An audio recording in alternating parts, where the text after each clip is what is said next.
पाप की जड़। राजा चंद्रभान ने एक दिन अपने मंत्री शूरसेन से पूछा कि पाप की जड़ क्या होती है। शूरसेन इसका कोई संतोषजनक उत्तर नहीं दे पाया। तब राजा ने कहा, इस प्रश्न का उत्तर ढूंढने के लिए मैं तुम्हें 1 माह का समय देता हूँ। यदि दी गई अवधि में तुम सही उत्तर नहीं ढूंढ सके तो मैं तुम्हें मंत्री पद से हटा दूंगा। राजा की बात सुनकर शूरसेन परेशान हो गया। वह गांव-गांव भटकने लगा। एक दिन भटकते भटकते वह जंगल जा पहुंचा। वहां उसकी नजर एक साधु पर पड़ी। उसने राजा का प्रश्न उसके सामने दोहरा दिया।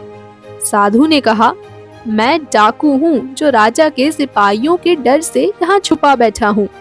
वैसे मैं तुम्हारे प्रश्न का उत्तर दे सकता हूँ, लेकिन इसके लिए तुम्हें मेरा एक काम करना होगा। शूरसेन ने सोचा, काम चाहे जो भी हो, कम से कम उत्तर तो मिल जाएगा। उसने डाकू की बात के लिए हामी भर दी।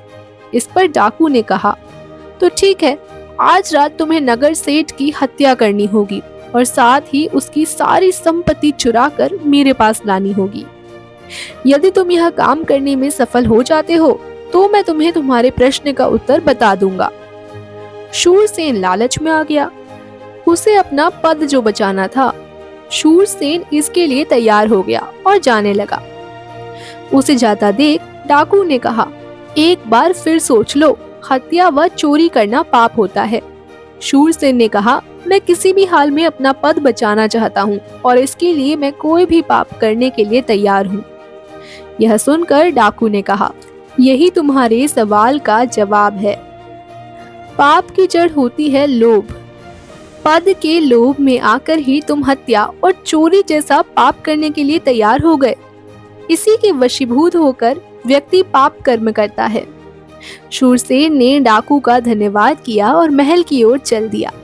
दूसरे दिन राजदरबार में उसने जब राजा को अपना उत्तर बताया तो राजा उसकी बात से प्रसन्न हो गया। उसने मंत्री को ढेर सारे स्वर्णाभूषण देकर सम्मानित किया। तो ये कहानी थी पाप के जड़ की। आशा करती हूँ कहानी से आपको कुछ नया सीखने को मिला होगा। ऐसी ही और कहानियाँ सुनने के लिए हमारे चैनल को सब्सक्राइब करना ना भूलें और वीडियो पसंद आई हो तो वीडियो को लाइक जरूर करें। धन्यवाद।